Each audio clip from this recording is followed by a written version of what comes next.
Hello, this is Barbara Bird with the League of Women Voters of Portland, and you are watching the Video Voters Guide or listening to our podcast. We're here today to talk with a candidate running in the November 5th, 2024 general election. We're grateful for the support of the Carol and Velma Sailing Foundation, the League of Women Voters Education Fund, the Weiss Foundation, and our media partner, Metro East Community Media. With me today is Brian Conley, who is running for City of Portland Councilor, District 3, which includes most of Southeast Portland. And I want to just welcome you today, Mr. Conley. Thank you. Glad to be here. Cool. So just to start out, please tell us a little about yourself and why you're running for this office. Yeah. So I've lived in Portland since 2011. I'm the father of a trans teen, and my wife is a physician working on the front line of homeless health and addictions medicine. As a journalist and community activist, I've seen how our city leadership has not taken their position seriously and lacks basic knowledge of city codes and the powers they have to make life better for Portlanders. And I think it's time for a council that listens to constituents and experts. Great. So what are your ideas for working productively with other council members in your district? Yeah. Well, I think we need to focus on facts, speak plainly but respectfully to each other, as well as work together to prioritize our efforts so that we can maximize our effectiveness at meeting the needs of District 3. I will encourage other councilors to join me for meetings with neighborhood associations and others during our first 90 days to ensure we have as much input from the community as possible. Okay. What, if any, actions would you consider taking to address the current concerns related to the critical energy infrastructure hub on the Willamette River? Yeah, that's a great question. I'm really glad that you're asking about that. I think, frankly, like we have to tank the tanks, as they say at Linton Neighborhood Association. We need to promote further education about this existential threat and bring together the city, county, state, and federal government to solve this problem immediately. If we have an earthquake and things go the way that they expect that they might, literally, a huge swath of Portland will become unlivable. And I've spoken with the Linton Neighborhood Association members and assured them of my support for their initiative. Okay. Are you satisfied with the performance of the Joint Office of Homeless Services? And if not, what changes would you support? And please explain. I think that we can never do everything 100% right. And I think that Joe's has housed more than 5,000 people in the past year, far more than previous years.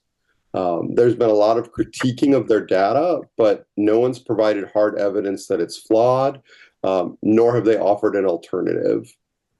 Improvements can always be made, but we literally cannot afford to wait around while the system is reimagined from the ground up, right? So there may be challenges, but they are doing good work. And until someone can show that they're not, I really believe that it's incumbent on elected officials to support public servants and really commend them for their work. Some candidates have been using Joe's as a political kickball, and I think that they have kind of done what the city's been doing, which is to try to avoid city responsibility by placing blame on county officials. And that just doesn't work. Joe's has been housing people and been a great success, in my opinion. Thank you. You are listening to the Video Voters Guide interview and podcast of Brian Conley, who's running for City of Portland Councilor in District 3. So, Mr. Conley, what skills, experience, and interests distinguish you from other candidates for this position?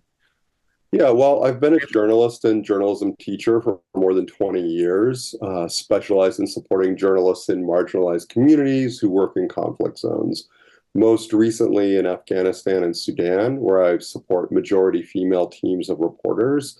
And I have a demonstrated capacity to engage and empathize with diverse communities and build coalitions between groups. I've also developed guides for local government and civil society in Libya, Ethiopia, and elsewhere, strategies and techniques for responsible, effective governance that I'll bring to City Council. In my work, I've had to succeed at encouraging cooperation and collaboration because my life at times literally depended on it. Okay, thank you. Which, if any, strategies described in the draft 2024 Portland Housing Production Strategy could or would you support? Yeah, well, this is the first strategy ever passed of its kind in Portland, which is great, but it's in response to the failure of city council and leaders over the last decade. It consists of 35 items intended to be completed in the next 6 years. Initiative number one is to promote affordable housing, for people with 0 to 80% of area median income.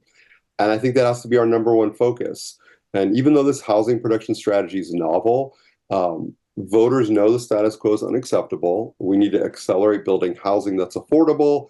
And with the extension of the Emergency Housing Directive, we have the ability to do things like freeze rents for those making below the poverty line, use land for providing TIFFs and the like for chronically unhoused. We can house everyone, and I think that's what we need to be clear on. We just need the political will. And while we're working to increase housing, we should look seriously at expanding vouchers and using the housing emergency to implement actual rent control. Okay, thank you. On what council committees would you like to serve? Well, I would love to see a kind of transparency and accountability committee created. The city council needs to connect with residents and ensure people who live and work in Portland understand what we're doing, how the government works, and can make us aware of how it's not working for them. I would be interested in sitting on a public safety committee based on my lived experience of law enforcement as a journalist. I've reported from many cities and countries and been arrested 4 times for my work. I also have a dedication to improve law enforcement systems for both the public and rank and file officers. So I think, having those two things really, the practicality, but also the lived experience. And I would like to help oversee the creation of a BASO, a Behavioral Health Services Administrative Organization for the Tri-Counties to ensure we can appropriately provide the treatment services so many Portlanders need. Okay. Thank you, Mr. Conley. I think we're out of time, but it's good talking to you.